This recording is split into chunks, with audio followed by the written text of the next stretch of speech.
This week on the BackTable podcast. And so the pas de deux in PAE is quite simply that a urologist and an interventional radiologist evaluate the patient, find the best treatment, treat him, and follow up so that the patient has a smooth course.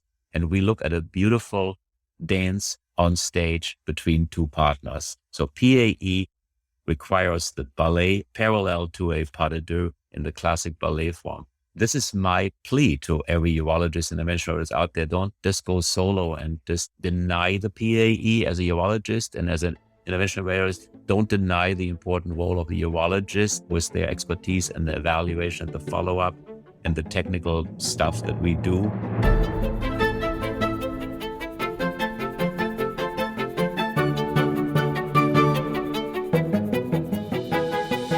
Hello, everyone, and welcome back to the BackTable podcast, your source for all things urology, as well as interventional and endovascular. You can find all previous episodes of our podcast on iTunes, Spotify, and on BackTable.com. Before we dive into our topic today, just want to say a quick word from our sponsor, RadPad. RadPad radiation protection products, developed by physicians for physicians and clinically proven to protect during cine and digital subtraction angiography. Don't bet your health on anything less. Trust RadPad protection for all your interventions. See radpad.com for more information and contact info@radpad.com to learn more about radiation safety CME credits for you and your team. This is Aditya Bagrodi as your host this week, and I'm very excited to introduce my guest, Dr. Claus Roehrborn, chairman at UT Southwestern Department of Urology, and Dr. Sandeep Bagla, an interventional radiologist in Virginia and president of Prostate Centers USA. Slenny and Claus, thanks for joining me on this Saturday morning. How's your day going? Good so far. Thank you for asking. Yeah, thank you as well. Thanks for having us. So really excited to have Claus Roehrborn, who's really been a thought leader in medical and surgical management of benign prostate hyperplasia and associated lower urinary tract symptoms over the last several decades, along with Sandeep Bagla, who on the interventional radiology side has contributed a massive amount of information with respect to prostate artery embolization. And I just preface this episode by saying that oftentimes I feel at both ends, there is a little bit of a push and pull, turf war, give and take. And I'm really excited to, hear different perspectives on why this might be the case and why this actually shouldn't be the case. So maybe I'll just start out with Claus. Over the last decade or so, there's been, an absolute explosion of options available for people with BPH. Could you just basically give us a brief summary of the intake when you're considering a patient and what options may be appropriate? Well, I'm happy to do that. So just to reach back a little bit, I would say that the decade of the 1990s was the decade in which drug therapy for LUTS and BPH became a household thing, and everybody started using alpha blocker and eventually 5-ARIs. Then between 1995 and 2010, I would say drug treatment was refined, incorporating classes such as anticholinergics, PDE5 inhibitors, combinations of alpha blockers and 5-ARI, etc. And so we have reached now a point where the drug treatment, I would almost say, is maxed out. There are some open questions about drug treatment, for sure, like long-term side effects of drug treatment, and is it good to actually wait longer on drug treatment? Are there some patients who would be better off getting surgical treatment? But that's kind of how that drug treatment worked out over time. Now, we had minimal invasive treatments also in the 1990s, but there were major setbacks. And I want to remind the community of listeners and urologists of what these setbacks were and how they came about. There was developed minimally invasive treatments consisting of balloon dilation of the urethra. And that seemed to be a good thing. And people did it until Roehrborn showed that it wasn't in the long term more effective than basically putting a cystoscope in there and holding it still for 10 minutes had the same effect as a balloon dilation. So a great setback for minimal invasive treatments. Then came a phase where transrectal and transurethral hyperthermia was done. And that was basically up to a temperature of 43 degrees. Not very hot and not very effective. And it showed amazingly enough, in France, in Paris, the public hospitals joined together, did a randomized trial and showed it was basically no good, no better than having a heating pillow on your perineum. Then came the first mechanical device, the UroLift stent, made by AMS then. So the UroLift stent was a mechanical device to keep the urethra open. It proved to be actually somewhat successful for recalcitrant strictures. It was also used in patients with the tusa sphincter dyssynergia. But for BPH, it had a very checkered history. There was a trial done, and in this trial, some data falsification occurred. And when the data was sort of revealed, or these things were used widely in practice, it turned out that most of these patients formed calcifications and formed stones, and it was a nightmare. So a lot of bad taste on the part of the FDA, organized urology, the AUA, and clinicians and patients because of that. So in the last 10 years, there is at least 3 treatments that came about, and they couldn't really be any more different. There is one that is mechanical. It's called the UroLift, or prostatic urethral lift, and it was developed as a mechanical device to open up the urethra, the prostatic urethra, by way of essentially staples that staple the lateral lobes of the prostate to the side. So this has seen 2 or 3 randomized controlled trials and a lot of long-term studies, prospective studies. And it's currently a sort of a mainstay of treatment for select patients in a size range between 30 and 80 grams based on AUA guidelines. So purely mechanical and nothing involving ablation of tissue or heat or anything. The second one is kind of the opposite. It's also minimally invasive, but it is not mechanical at all. It uses heat. But in this case, the heat doesn't come from microwave. It comes from radio frequency. But honestly, you could also use an oven, because what all that's done is that fluid is heated up to phase convert from liquid to steam. And just by way of reviewing, what that does is it stores energy. Remember, a kilocalorie is the energy used to convert 1 liter of fluid by 1 degree of centigrade. So from 21 room temperature to 22. So in this case, steam occurs at 100 degrees centigrade. So there's a lot of energy in this fluid that becomes steam. So the steam is injected into the prostate, and the moment it hits the 37-degree prostate temperature, the steam converts back to water and the energy is released. Again, a lot of energy per puff. So the Rezum treatment, marketed now by Boston Scientific, originally developed by Nextera, is also a mainstay, and it's a heat-based treatment. And then another treatment that has been basically in the last 10 years seen an explosion of articles and use outside of urology, but in interventional radiology, is what our other guest today is done a lot of research on, treated a lot of patients, will likely talk about the technical aspect of it.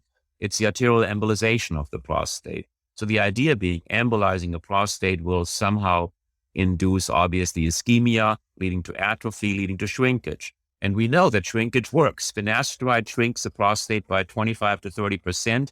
It works. Even, more advanced hormonal ablation that leads to 30 or 40% reduction. We know that from prostate cancer over time leads to an improvement in symptoms. So this is, again, a completely different approach. And it basically is in the domain of interventional radiology, and it uses not ablation of tissue, but it uses over time a shrinkage of tissue with plus minus commensurate PSA.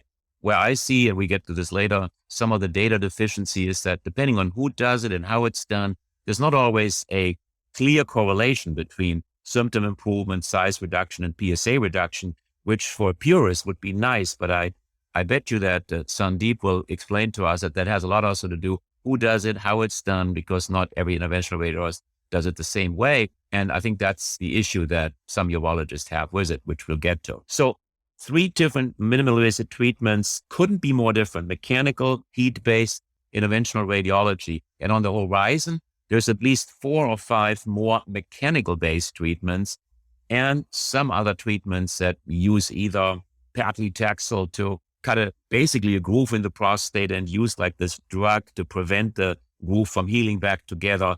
It's a little bit of space wars, but there are at least 4 or 5 on the horizon that people are working on developing all kinds of different shapes of springs and clips and butterfly shaped devices, etc. So more to come in the next 10 years, no doubt. Well, I appreciate that. I think it at least gives the listenership a sense of just how many options come through, some of the maybe dark history of TUMT and UroLifts. I certainly recall as a resident digging out some, UroLume stents with you that were all calcified, and that was a long day at the office. Sonny, maybe from your end, how did you get interested in prostate artery embolization? and build a practice along those lines? Yeah, absolutely. And Klaus, I really appreciate that historical lesson because for folks like myself, obviously, who, even though I've been in this space for more than 10 years, you're always, if you will, continuing to try and learn more and more about the history of the disease and not just the natural progression of the disease, but the progression of treatment. And I think my personal interest really started back now more than 10 years ago when the first experience came out of Portugal and I became close with the team in Portugal who initially was leading their first pilot study. And Diddy, about 10 years ago, we ran the first US clinical trial here, just a single arm prospective study. And, at first, the urology partners of mine who were other investigators on the study used to say to me, either you're onto something that's either like black magic or you're onto something that's really good. And maybe it'll be a complete failure. And it was good to have doubters early on. And even today, we still have doubters in terms of the treatment, but it's led to repeated study after study and now more than 5 randomized control studies with PAE. And having been so involved in the space, I've learned just what Klaus said is truly important is that with varying techniques, with varying skill sets, et cetera, it is going to impact outcomes. But it has certainly been a great space to be part of because alongside the growth of knowledge about PAE and clinical data that's come to publication, it's grown alongside really interest from urologists and device companies in furthering the use of, say, UroLift, Rezum, et cetera, and even more recently, aquablation, just so that we can obviously offer patients really treatment options that they've been looking for, which I think have been lacking just because of their lack of desire to undergo, as you both know, treatments which, come with side effects that they weren't readily willing to accept. So, Klaus, let me ask you maybe first, patients interested in PAE, how are these patients kind of coming across? Are they generally, have they done their research and they're coming to you to say, hey, I'm interested in PAE? Or Sunny, I'll pose the same question to you. Are you getting direct referrals to the IR clinic? How are these patients presenting? Well, I would say that the patients present in many different ways, as you well know from other disease areas. Some of them come in and they just have symptoms and they ask, what can I do for my symptoms? And they are naive, treatment naive. That's not as common perhaps nowadays. Many patients come and have been pre-treated with alpha blockers or anticholinergics or beta-3 adrenergics or even Cialis 5 milligram daily is quite common these days. And they're kind of fatigued with the medication, or they read some warning online about the drug causing dementia or this or that or the other. And then they'll want to do something else and they're open-minded. And some patients latch on to some bit of information that tells them that UroLift is the greatest or Rezum is the miracle or the PAE is the way to go, or the aquablation that was mentioned. The aquablation, of course, is a surgery in the OR under anesthesia. So for me, that's not in the same ballpark as minimally invasive treatment necessarily. But so different patients come in with different expectations. And unfortunately, many of the patients that come in with specific expectations are disappointed because a full evaluation reveals they're not a good candidate for one or the other. And I don't know if we want to delve into that. I mean, the AUA guidelines 2021 update gives some guidance on the size of the prostate, the shape of the prostate, the presence or absence of intravesical protrusion, and how it does or does not favor certain treatments. And so the patient sometimes has to be disappointed a little bit because, of course, he couldn't possibly know that. And so people come in with different expectations, and sometimes they can be met, sometimes they can't be met. And so I listen and I'll assess the patient in a standardized way, and then I lay it out to them what their options really are based on their presentation and the various findings. Right. So we talked a little bit about this earlier. Of course, there's patient-specific factors, comorbidities, anticoagulation. Then there's symptom-specific factors. I would say prioritization of antegrade ejaculation, and then prostate anatomy. So those are going to be all the factors. And Sunny, maybe I'll just ask you, when we look at those factors, what are your kind of ideal patients and who might be a contraindicated patient? Absolutely. That's a great question. I was going to comment too on just how it's changed over the years in terms of, the type of patients who come to us in interventional radiology. Obviously, like Klaus mentioned, patients of all shapes and sizes come with their attachment to a certain procedure oftentimes. And that seems to be the self-directed patient. In my practice, I would say 10 years ago, in most interventional practices, it would obviously be the patients who specifically wanted PAE. And many of those patients obviously were not candidates for many reasons, which we'll get into. But as time has progressed, and especially within my practice, where I practice with urology partners, so I have partners of mine that are urologists. The vast majority of my patients come directly from urology after they've gone through proper screening and assessment and discussion about different treatment options. So many of my patients have actually been personally filtered in the sense that we've eliminated those patients, say, for example, with poor bladder function, et cetera. So I'm fortunate, and obviously because I work collaborative with urology, and I think in those departments or at least hospitals where IR does work that way, it does limit the, I would say, breadth of patients you get to better selected patients. But suffice it to say, with those factors you mentioned, one thing I do want to point out is the article that Klaus published in BJU in 2020, I think is probably what I use and our practice even uses as the best reference or algorithm as to what factors should be taken into consideration when choosing a treatment option. And as you mentioned earlier, and Klaus mentioned earlier, things like UroLift, for example, which have demonstrated its, best effects, if you will, in patients with prostates, of course, like over 30, 40, 50 grams, for example, but then not over 80 to 100 grams.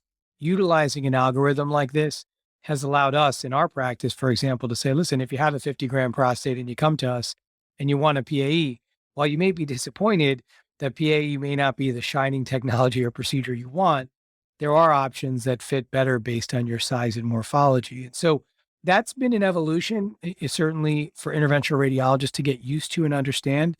But Didi, I just wanted to point out, because, Klaus may not point out, his own article, but it's probably, at least in my mind, when I reference and go through the literature like I do all the time, this is probably, I think, our best point reference for comparing the myths for different patient candidates. Right. So I think, everything that I've come across in the PAE realm suggests that a collaborative approach is the way to go. And, recently I've been on some emails from Klaus in conjunction with our colleagues in interventional radiology at UT Southwestern and the team. And, how do you see this going, Klaus? Like whether they come in through urology requesting PAE or whether they're coming in from the IR side, what is your intake for that patient? And then how do we arrange follow-up and assessment of symptom improvement, et cetera? Aditya, I almost forgot that you are actually on all these emails because you still have a UT Southwestern email address.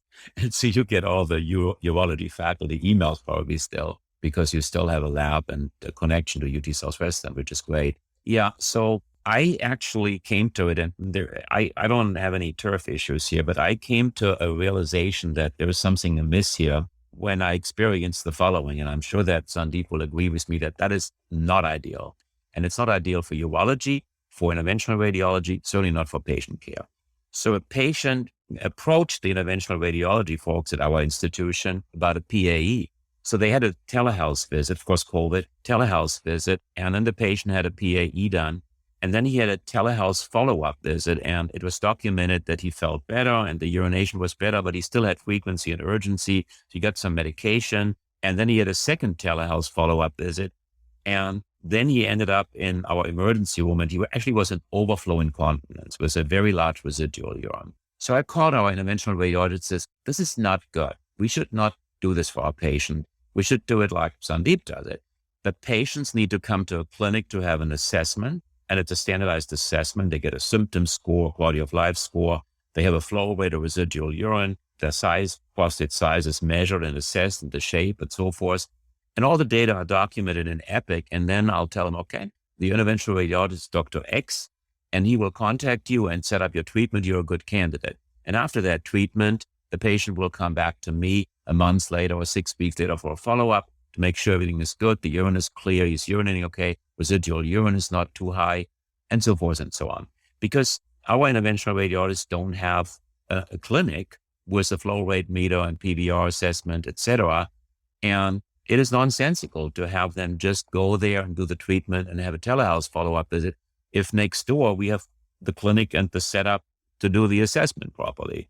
The patient just has to understand that. And patients understandably don't know that interventional radiologist life takes place in the interventional radiology suite, where they do interventions for all kinds of things, and that urologists spend time in the office doing these assessments. So that's a fundamental issue, and every working unit, and I'm glad to hear that Sandeep has set this all up with the urologist, every unit has to set it up that way, that the patient have a clinic to fall back to, and a urologist and the interventional radiologist and the urologist have to work hand in hand. I couldn't agree more. It is a disease process that no matter what interventional radiology can offer as a treatment, there will always be a gap in whether it's knowledge, experience. It doesn't mean that every urologist will know everything more than an interventional radiologist. And this isn't meant to demean the clinical nature of interventional radiology, which has come a long way over the past 15 years, where most interventional radiologists do have clinics where they see interventional oncology patients and spine patients and all the like, and vascular patients. And so they have clinics and office hours, et cetera, and they should. But the entire disease process, even for somebody like myself, who's done thousands of prostate embolizations and has reviewed urodynamics and urocuff testing and PVR, you name it. It doesn't matter what the testing situation.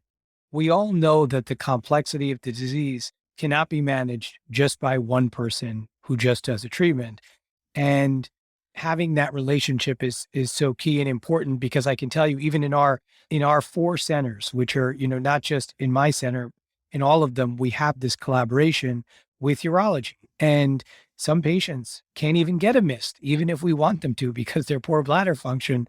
And you know what? They just need a TURP. And it's funny because the interventional radiologist doesn't want to necessarily always hear that. And even sometimes within a large urology group, the urologist who does the mist doesn't want to hear that his partner should just do a TURP. And it goes without saying that Klaus's message about doing right by the patient in this example is actually unrelated to a potential complication of the procedure itself, but really, unfortunately, poor, I'd say, management in terms of, hey, I got to make sure that this patient is actually emptying their bladder, which sounds so silly to say out loud to urologists, of course. But the reality is that's right. And to do this well, you can't offer this in a vacuum. So it goes back to, I think, Didi, your point is, how should patients flow? And they really should flow through urology in any form. I mean, whether they see a urologist because it's the natural progression, or they seek out an IR because they want PAE, they still have to then be assessed and followed by urology, because at the end of the day, there are things we're not going to know. And it could be medication adverse side effects. It could be impact on bladder calculi, and it can be impact on, oh wait, this patient never got a cysto and I've really been treating them for BPH, but they have a stricture. I mean, the list, as you guys know, because this is your space, goes on and on and on. And so that it has to be. I would emphatically say that. So I think that's great. And I would say the message is loud and clear that in a patient that is being assessed for PAE, it's pretty incumbent that they see a urologist, of course, as well as an interventional radiologist. So Sandeep, on your end, let's just say the decision's been made that PAE is a good option. What does that kind of ideal patient look like in terms of prostate size, symptoms, and comorbidities, if you will? Now, I kind of think of it as both ends of the spectrum. The potentially older, sicker patients on anticoagulation would be, one candidate. And then on the opposite end may be, a younger patient who's maximally interested in preservation of ejaculatory function.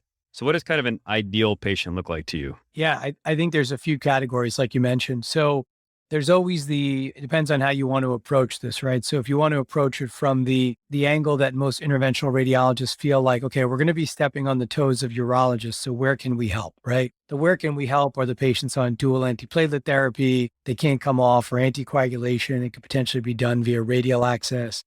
The patients who are old and sick, ASA3, et cetera, or, bedbound, and, the patients who you don't want to necessarily take to the operating room.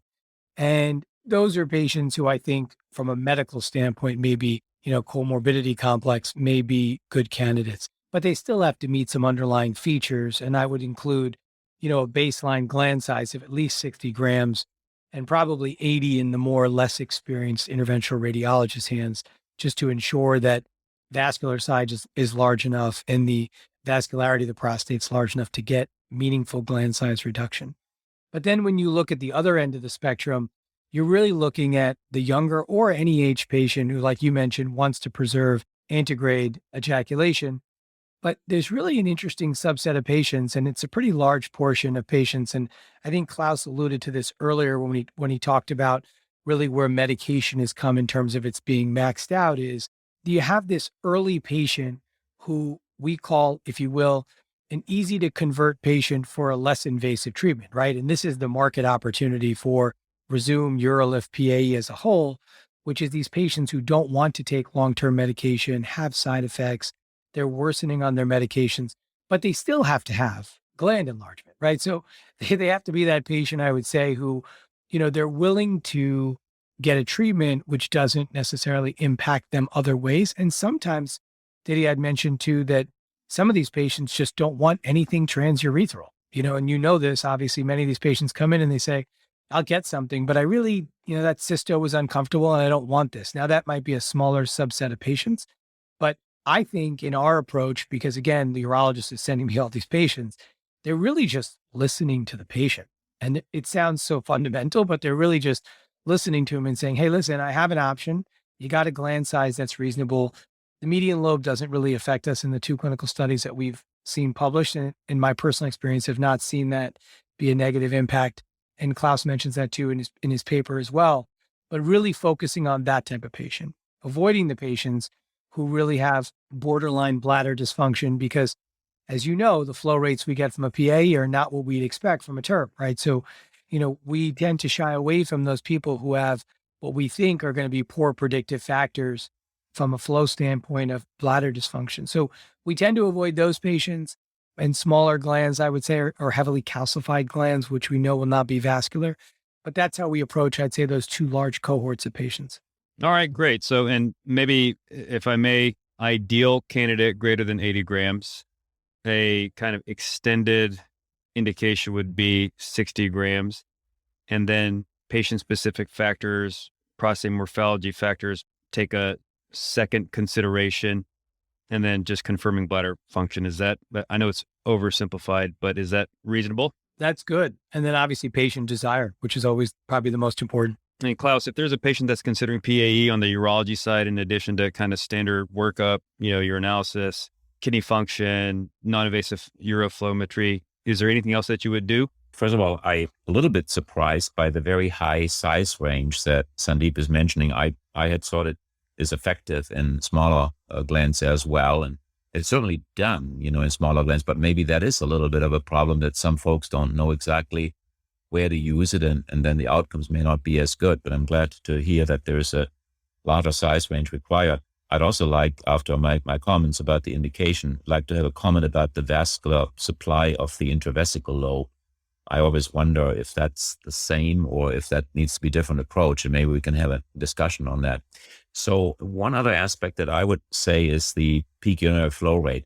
So if the peak urinary flow rate is below 5 ml per second, and so I view those patients as being in general poor candidates for anything minimally invasive, because they either are very, very obstructed or they have, a poor bladder function. So more often than not, they get either the Urocuff test or the urodynamic study to see what their detrusor capacity is before I offer them any of the minimal invasive treatments. That's another aspect of it. And then on the opposite end of the spectrum, contraindications, there's going to be people coming in for PAE request. Maybe some specifics would be urinary retention, chronic prostatitis, chronic UTIs. Are there patients who maybe will have Klaus take a crack at this, and then Sonny, that you're saying this might not be a good option?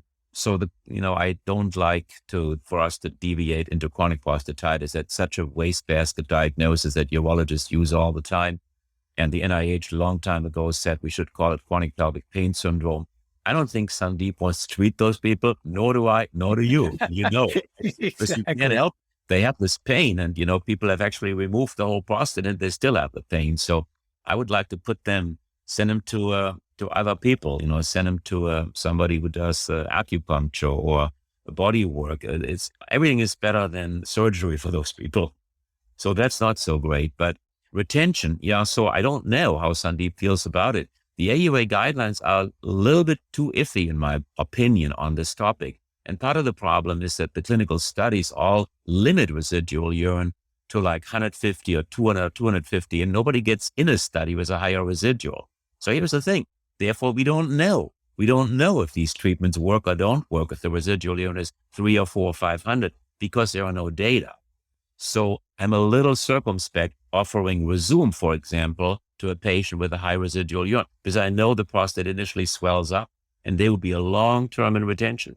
I can't speak to the PAE because I don't have the personal experience, but it may be similar because the shrinkage is not overnight, I assume anyways. So they may also have prolonged retention issues. So that would be an issue.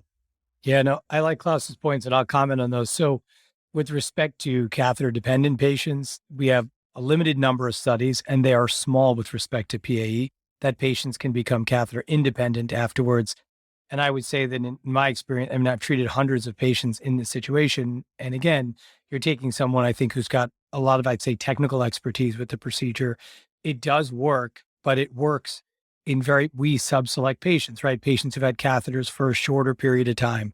They may have gone into retention after surgery and anesthesia, right? So again, we're very careful and we're very particular to make sure that, listen, if you pick a good patient for a particular therapy, of course, you're going to have a better outcome. Those patients, that he mentioned with high PVR, I just had this conversation this week with a partner of mine about a patient who came in who's failed the trial avoiding, I think 5 times. And my first question was, why have they not taught him to self-cath? But nonetheless, he failed, trial avoiding 5 separate times. He initially presented with, obstruction, drained a liter of urine. Then his PVR each time when he failed was, up to 500 cc's. We all know that his bladder is going to be thin-walled, weakened, right? He's a poor setup for a minimally invasive treatment like PAE because, in my opinion, although we can probably reduce his post-void residual down to maybe 250, it's not great that he hangs around 250 either, as we all know. And so part of this is where the art comes in, as you guys know. And I think this goes back to why I say you have to work with urology, because it doesn't mean that a patient shouldn't necessarily get something in every situation. It still may be the best possible treatment for a patient who's sick or on anticoagulation or who doesn't yet desire or want to convert to a TURP, for example. But I think having that understanding, like Klaus just mentioned, is important because that is a limitation with respect to data, and something that, interventionalists probably don't know is that with respect to PVR, the impact of what the outcome might actually be. With respect to size, it's funny you say that, Klaus, because I did publish a paper on comparing glands in PA of less than 50 grams, 50 to 80, and over 80. We stratified in 3 different sizes, and they all had similar outcomes. So truthfully, does PAE work very well in patients with 40, 50, and 60 gram prostates? The answer is yes. But I do lean on the fact that there are technical factors with respect to that. And it does involve a more, I would say, diligent approach to your embolization, probably, in my opinion, at least, smaller bead size because the vessels are smaller. So you have to get more distal into the vascularity to get an ischemic event. And so there are technical aspects. So I think when I speak about this for, say, the general interventional radiologist or urologist who says, hey, who can I refer? In my, I would say, community, if I was getting involved in this, I would say first start with those over 60 grams or over 80 grams because the vascularity is going to be way more impactful. The procedure is going to be much more impactful for the patient. So that's how I would address those. And the chronic, I agree with you, the chronic prostatitis bucket, I don't want them either. I did have one patient convince me who had a 200-gram prostate who was diagnosed out west with chronic male pelvic pain syndrome. And truthfully, he got much better. I told him, listen, most people would run from you like orthopedic surgeons run from frozen shoulder patients. But nonetheless, we'll try it and it worked. But I agree with you that it's a whole cohort of patients that we probably don't want to be treating either. So maybe if I may, again, to kind of summarize, a patient in longer term retention needs to be counseled appropriately and they may not be the ideal candidate. Smaller glands should really be done by somebody who's got expertise in this. And then kind of chronic prostatitis patients, as we all know, they need to be counseled appropriately that, this is not necessarily going to be a home run. So, larger glands would be ideal. And then smaller glands, retention, chronic UTIs may be suboptimal. Is that fair? I would say so. And unless they're in retention for a short period of time with a large gland. I think those are probably the more ideal if you're going to do retention patients with PAE. So I'll be candid, Sonny. I think oftentimes, and maybe this is shared by other non-interventional radiologists, we kind of think of, like a perk, like a nephrostomy tube that should be able to be done by an interventional radiologist. And of course, there's a skill set, there's technical expertise, et cetera. And everything I've read about PAE, it seems like it's a highly technical affair. So maybe I'll just start out with, what is your kind of, in addition to standard BPH, lower urinary tract intake imaging, MR angiography, CT angiography, anything additional that you do? Yeah. So, I agree with you. It is very technically challenging for interventional radiologists, although it is something that's very appreciable and learnable by interventional radiologists because of the other types of procedures they're doing, from stroke intervention to complex vascular disease. But I sort of liken it to, I'm sure you know this, when you go to the OR and you're doing your PCNL and the nephrostomy that's put in by the interventionalist is put in the wrong calyx or in a position where you can't flex your scope, right? So there's the art of putting in the PCN, and then there's the art of putting it in for the urologist who's doing the stone retrieval. And I think that speaks to, how you do PAE. In our world, we don't get preoperative CTA imaging because the vascularity is often missed or limits your interpretation in terms of real-time imaging of which vessel's actually supplying the prostate the most. And oftentimes, there's no real need for us to expose that patient to extra contrast, radiation, cost to the healthcare system, et cetera, when you can get it with a 5 cc contrast injection in the internal iliac artery. Where we do spend our time is getting the imaging with respect to baseline, even if it's a truss or an MRI, to evaluate, listen, does this patient meet criteria for other procedures? But in the workup for PAE in particular, really, at least in the way we train, and we run meetings, of course, as you know, to train other IRs to do these types of procedures, is really limited to urologic workup to figure out what should be done. Much of our worry would be more like, is the creatinine elevated from intrinsic renal failure? What's your anticoagulation status in INR related to an arterial puncture? So they're more medical management things than they are actually, I would say, imaging. So you're not typically getting any additional imaging once you know the size, comorbidities, all that kind of good stuff, adequate renal function. You're happy to get in real-time assessment of the arterial anatomy at the time of the procedure? Absolutely. And if they do need to get some sort of, I would say, cross-sectional imaging, at most of the universities, they can do intraprocedural CT angiography, where it's cone beam CT angiography. If that helps somebody who's early on in their practice and they need confirmation of the arterial anatomy and they're uncomfortable, then they know and they have the technology in their fixed fluoroscopy units to basically inject contrast through the catheter. The fluoroscopy unit will spin at least 180 degrees around the patient and will generate a CAT scan image during the case, which they can review and confirm that that's the dominant artery. And I think that's used very early on for folks who are getting into PAE who have not gone through some sort of formalized training or proctorship. That's probably the most common situation I see when I go and travel around to visit other sites. Great. So I might just ask you to do the following, Sandeep. And I think getting into the kind of technical aspects of actually performing PAE might be out of the scope of this particular episode, but the decision has been made to perform with PAE. Can you kind of tell us what your process is of patient counseling to expect during the procedure, peri-procedural, early, intermediate, and late, as well as kind of some of the less common but more feared complications? Sure, absolutely. So I'd say, in our initial conversation with the patient, it's obviously, making sure their outcomes related to the procedure, and this obviously depends on their baseline clinical situation, are really understood. So if there's someone who expects to get off medications or early on in their disease process versus somebody who's catheter dependent, I think having that conversation is what we really stress. The actual procedure and coming in for it, they're under moderate sedation, so they're getting Versed and fentanyl. They should be in, if you will, a moderate sedation state, so that should not be painful or really feel anything. In experienced hands, the procedure may take anywhere from 30 minutes to 60 minutes. In inexperienced hands or in difficult cases, it can take an hour and a half to 2.5 hours. And I've seen this in places where they're just getting started. Then they typically will recover at the interventional holding area for about 2 hours if they use a closure device, or an hour and a half if they go from a transradial access or the wrist rather than femoral artery. And then they'll go home. And typically, our patients will go home with a regimen to prevent what most people are calling like a post-PAE syndrome, which is really, if you will, like my urology partners call it a post-cystoscopy syndrome. But nonetheless, it's frequency, some dysuria, and that's the most common complaint. Occasionally, patients will have some hematuria. Hematospermia may happen in some patients, which is transient. These are, I'd say, the most common things that patients will have, and they usually occur for about 3 to 7 days. We send them home with Pyridium. Oftentimes, we'll use a Medrol dose pack because of the size of their prostate. You can taper a steroid for a few days. We use that routinely because honestly, it makes those symptoms so tolerable that patients don't mind. They don't leave with a Foley catheter. The only patients we put a Foley catheter in transiently for these patients are patients who've had any episode of acute urinary retention within the past 45 or 60 days. Or as Claus mentioned earlier, those ones who teeter. So the ones who have a peak flow of say 2-3 cc's, those people, as you know, are going to probably end up in obstruction with any inflammatory episode cysto. Anything's going to probably tip them over the edge. But they expect, and we counsel them to have those first 5 to 7 days of urinary discomfort, if you will, afterwards. We don't expect things like fever, nausea, vomiting.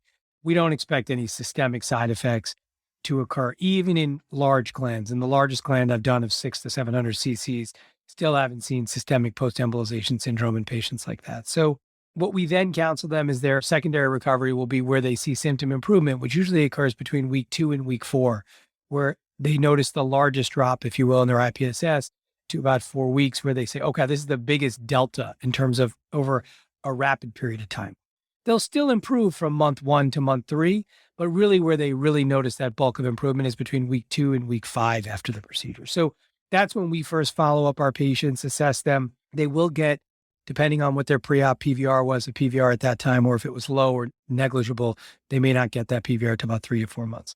In terms of complications of what we're looking for at that visit, and of course, they get a phone call earlier in 2 weeks, we're looking for things that can occur like a UTI, right, in patients who've had recent instrumentation. It's not really expected, but it can occur, of course.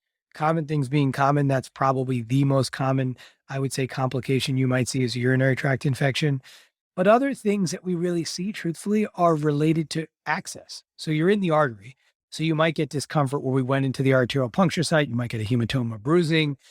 Those are things that you might see 1% of the time, 2% of the time. But as far as dreaded or, rare complications, things that are 1 in 1,000 or less, the one case of bladder ischemia, that 1 centimeter area of bladder ischemia that occurred in PISCO study in 2009 still appears as it will in every meta-analysis that occurs. So the rate keeps going from 1 in 15 now to, 0.3% to now 0.1% as it keeps getting added to every subsequent meta-analysis. I don't really worry about non-target embolization like I do other complications in older men. So I would be concerned if I was performing the procedure and counseling the patient that, listen, we're in your vascular tree.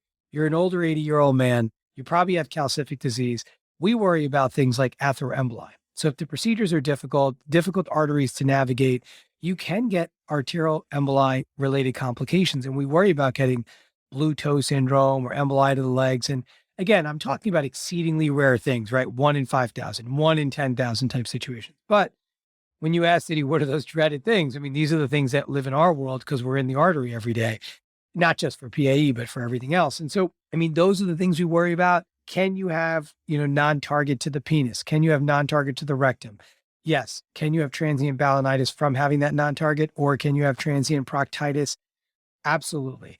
These invariably should all self-resolve. And they're not things that I would really tell a patient in experienced hands they should be worried about. Just like you can see, as you know, rare complications from a UroLift, like I've seen, obturator artery perforation and pseudoaneurysm. Of course, these things can happen, but they should, of course, be very rare and, case reportable type events. I think that's fair. It's the same type of thing, I think, on the urology side, the oddballs, a ureteral injury or, God forbid, an anesthetic complication.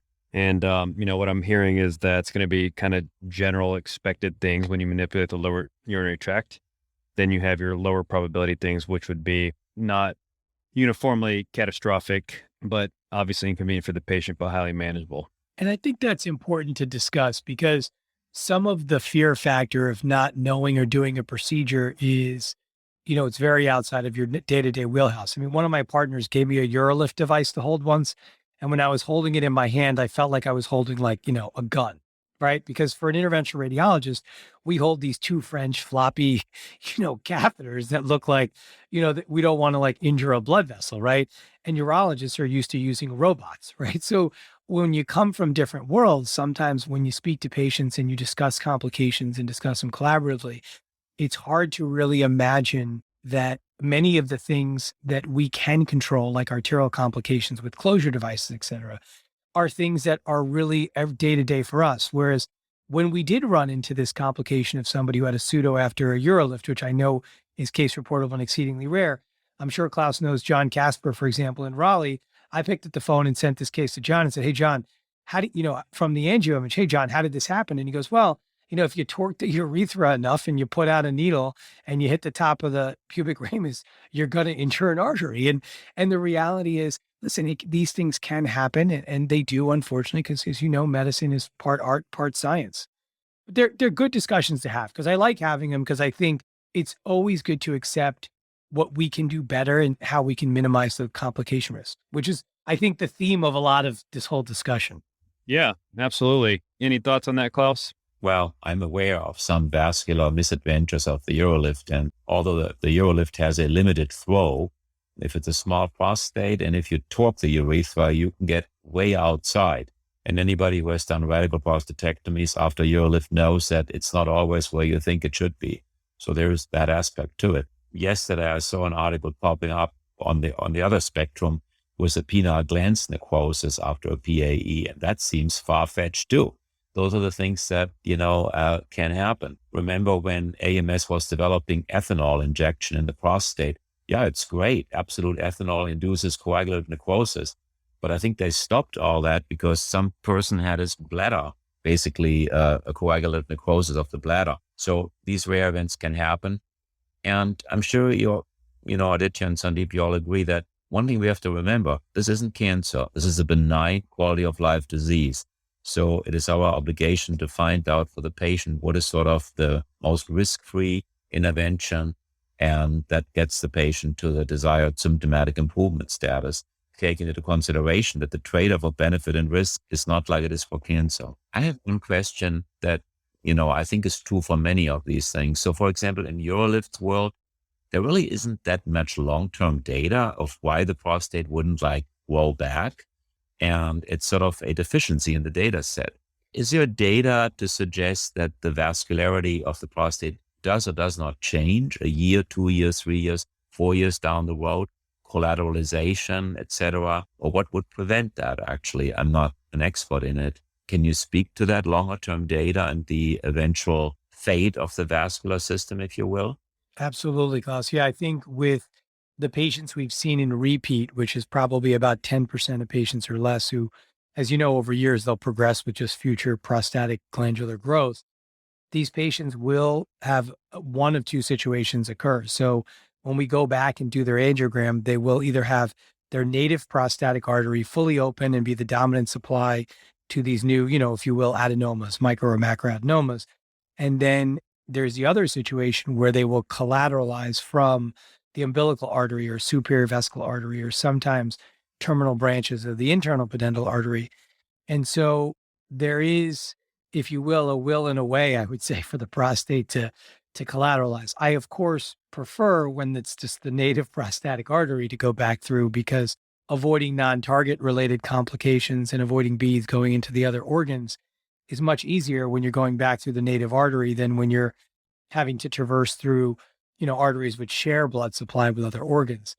So yes, I mean, we don't have exact data. It's more experiential, but invariably in other patients who we've done, and again, this is in limited subsets, an experience we've had, I know the folks at Moffitt have had, where our radiation oncologists send us patients pre-brachytherapy or pre-HTR, IMRT, those patients who, for example, have very high PSS scores that they don't want to radiate, or they are too large at the time. It's interesting, when they get multiparametric MRI after the PAE 3 months later, the gland may be smaller. Many of those macro nodules are gone or diminished in size, but you still see very florid vascularity of the prostate. And I feel that's probably because many of our beads, which are they're 100 to 300 micron in size, they're really perinodular. At the microscopic level, they're around these nodules. Some of them are intranodal, if you will, but that's why we're probably leaving a lot of the, if you will, extracapsular prostatic artery and those first order branches patent, even after our embolization. It's another interesting question, Aditya, for another day. Does the reduction in the blood flow to the prostate, for example, does it influence the efficiency of radiation? As just was mentioned, sometimes the radiation cloud is like for us to shrink the prostate in some way prior to radiation for good reasons. Does it influence the efficiency, or does it create some kind of an inflammatory or immune response even that makes the radiation better or worse? It's another topic for another day, but it's interesting to think that through, because oftentimes the gland is too large for straight up radiation with the patient being fairly symptomatic. And we're struggling a little bit what the best treatment is for those patients. Yeah, I was thinking the same thing. You have necrosis, you have release of neoantigens, ostensibly add-on radiation, maybe some abscopal effect, immunotherapy. It is kind of a fun thing to think about. It is. And I think as we learn more and more about these novel procedures, it's really interesting to think about all these potentials. That leads me to a question too, Claus. I had a question for you. And obviously I've followed your literature and your experience for many years. And you're clearly somebody who's open to not only just great discussion, but, interest in really treating the patient with a minimally invasive, sort of less risky way, no matter what it is. And as you know, we've had much limitation with respect to the AUA in terms of guidelines and really accepting PAE despite, whether it's 5 randomized clinical trials or, 500 publications, multi-consensus documents, even in Europe, NHS supporting it in collaboration with urology, consultation. We've had that limitation here in the US. And I always ask people, what do you think will be what we need to turn the corner? So I guess I'll ask you that question, one. And the second part of that question is, does it really matter? And I say that because if you remember years ago with MRI imaging in patients who had elevated PSA, and there was a debate about, the guidelines don't yet say we should do MRI in everybody before a biopsy and do targeted biopsies. There were the groups of urologists who still did, their 12, 18 core biopsies. And then there were the guys who said, I don't care what the guidelines say. I'm going to get an MRI and make my biopsy easier, if you will. But those were the guys ahead of the curve. And in my world, where I started prostate centers with a urologist and we're opening them up in different cities, I like being ahead of the curve. And obviously I followed your career and so do you. And so I ask you sort of a two-part question is, one, what do you think? And two, does it really matter really in the short and intermediate term? Well, as you know, the guidelines do matter a little bit because insurances oftentimes get on their high horse and say the guidelines don't endorse it. It's not paid for, whatever the heck may be, So it matters a little bit. For urologists, it matters a little bit because they can or cannot, quote the guidelines as being on their side, on their decision-making. When you ask me the question, what would turn the tide here? I think there's a little bit the composition of the panel. There are some folks on the panel who are very outspoken and perhaps, and less open-minded, if you will, about this. There's also, I think that in general, a specialty, just sort of, whether you call it turf issue or not, has a harder time with acknowledging outside of the specialty and embracing that into their own guidelines. It is a dilemma, and I don't know that I can necessarily fix it. And by the way, for example, the randomized controlled trial that was done in Europe against placebo or sham, where they actually went to the OR and actually put the catheter in and did all of that and just didn't embolize. I'm sure you know the trial in European urology, right? Yeah. So, that trial was maybe not even really that helpful because if you look at the graphs and the data, it's almost too perfect, right? Look at the graphs. When I looked at it, I said, what is going on here?